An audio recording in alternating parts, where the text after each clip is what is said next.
ಮಾಜಿ ಪ್ರಧಾನಿ ದೇವೇಗೌಡರವರ ಧರ್ಮಪತ್ನಿ ಶ್ರೀಮತಿ ಚೆನ್ನಮ್ಮರವರ ಉತ್ತರ ಕ್ರಿಯಾದಿ ಲಕ್ಷಾಂತರ ಮಂದಿಗೆ ಊಟದ ವ್ಯವಸ್ಥೆ ಮಾಡಿದರೆ ಬೊಂಬೆ ತಾಲೂಕಿನ ಬೇವು ಜಿಲ್ಲಾ ಪಂಚಾಯಿತಿ ವ್ಯಾಪ್ತಿಯ ಹಲವಾರು ಗ್ರಾಮಗಳಲ್ಲಿ ಶ್ರೀ ಚೆನ್ನಮ್ಮರವರ ಪುಣ್ಯಸ್ಮರಣೆ, ಕೆಲವೆಡೆ ಬಾಡೂಟ, ಕೆಲವೆಡೆ ಸಿಹಿ ಊಟ.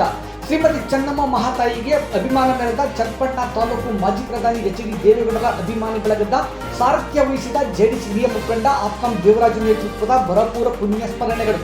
ನಮಸ್ಕಾರ ಪ್ರಿಯ ವೀಕ್ಷಕರೇ, ಸಂಗ್ರಾಮ ಟಿವಿ ಸ್ವಾಗತ. ನಾನು ನಿಮ್ಮ ರಮೇಶ್ ಹತ್ತೂರ್. ಬೆಂಗಳೂರು ದಕ್ಷಿಣ ಜಿಲ್ಲೆ ಚನ್ನಪಟ್ಟಣ ತಾಲೂಕಿನ ಬೇವು ಜಿಲ್ಲಾ ಪಂಚಾಯಿತಿಯ ಮಾಕ್ಲಿ, ದಸವಾರ, ನಾಗವಾರ, ಅಬ್ಬೂರು, ಕಟ್ಲು, ಬೇವೂರು, ಮಂಡ್ಯ, ಬೇವೂರು, ಮೈನಾಕ್ನವಸಹಳ್ಳಿ, ಬ್ಯಾಡ್ರಳ್ಳಿ ಎಲ್ಲಾ ಗ್ರಾಮ ಪಂಚಾಯಿತಿ ಎಲ್ಲಾ ಕೇಂದ್ರಗಳಲ್ಲಿ ಮಾಜಿ ಪ್ರಧಾನಿ ಎಚ್ ಡಿ ದೇವೇಗೌಡರ ಧರ್ಮಪತ್ನಿ ದಿವಂಗತ ಶ್ರೀಮತಿ ಚೆನ್ನಮ್ಮರವರ ಪುಣ್ಯಸ್ಮರಣೆ ಹಾಗೂ ವಿವಿಧ ರೀತಿಯ ದಾಸೋಹ ಹಾಗೂ ಸಾಂಸ್ಕೃತಿಕ ಕಾರ್ಯಕ್ರಮಗಳು ಅರ್ಥಗರ್ಭಿತವಾಗಿದ್ದವು. ಬ್ಯಾಡ್ರಳ್ಳಿಯಲ್ಲಿ ನಡೆದ ಪುಣ್ಯಸ್ಮರಣೆಯಲ್ಲಿ ಕಸ್ತೂರಿ ಕರ್ನಾಟಕ ಜನಪರ ವೇದಿಕೆ ರಾಜ್ಯಾಧ್ಯಕ್ಷ ರಮೇಶ್ ಗೌಡ ನೇತೃತ್ವದಲ್ಲಿ ಜೆಡಿಎಸ್ ಹಿರಿಯ ಮುಖಂಡ ಆಪ್ಕಾಂ ದೇವರಾಜು ಉಪಸ್ಥಿತಿಯಲ್ಲಿ ಚೆನ್ನಮ್ಮರವರ ಸವಿನೆನಪಿಗಾಗಿ ಗಿಡನೆಟ್ಟು ನಿರ್ಮಿಸಿದರು. ಈ ಸಂದರ್ಭದಲ್ಲಿ ಜಿಲ್ಲೆಯ ಜನರ ನಾಡಿಮಿಡಿತ ಸಂಗ್ರಾಮ ಟಿವಿ ಜೊತೆ ಮಾತನಾಡಿದ ಆಪ್ಕಾಂ ದೇವರಾಜು, ಮನೆಗೆ ಬಂದವರನ್ನು ಸತ್ಕರಿಸಿ ಅನ್ನ ಹಾಕುತ್ತಿದ್ದ ಅನ್ನಪೂರ್ಣೇಶ್ವರಿಯ ಪ್ರತಿರೂಪ ಚೆನ್ನಮ್ಮ ಮಹಾತಾಯಿ ಎಂದರೆ ತಪ್ಪಾಗಲಾರದು. ಈ ಮಹಾತಾಯಿಯನ್ನು ಹಲವು ದಶಕಗಳಿಂದಲೂ ಅವರ ಒಡನಾಟ ಹಾಗೂ ಅವರ ಆಶೀರ್ವಾದದಿಂದ ಬೆಳೆದಿದ್ದೇನೆ.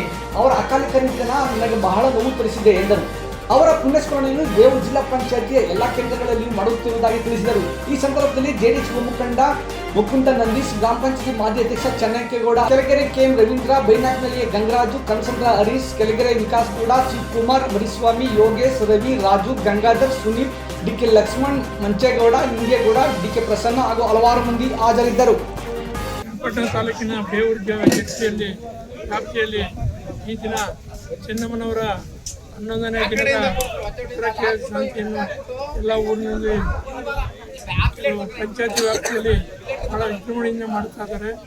ಅದೇ ರೀತಿ ಅವರು ಇಲ್ಲಿಂದ ಅಲ್ಲಿಗೆ ಕಾರಣ ಏನು ಅಂದರೆ ಇಲ್ಲಿಂದ ಅಲ್ಲಿ ಹೋಗ್ಬೇಕಾದ್ರೆ ಭಾಳ ತೊಂದರೆ ಆಯ್ತಿತ್ತು ಅನ್ನೋ ಉದ್ದೇಶದಿಂದ ಇಲ್ಲೇ ಲೋಕಲಲ್ಲೇ ಮಾಡೋಣ ಅಂತ ಎಲ್ಲ ಊರಿನ ಗ್ರಾಮಸ್ಥರೆಲ್ಲ ಎಲ್ಲ ಅವ್ರ ಕೈಯಾದ ಸಹಾಯ ಮಾಡಿ ಅವರು ಓಪನ್ ಮಾಡ್ಕೊಂಡಿದ್ದಾರೆ.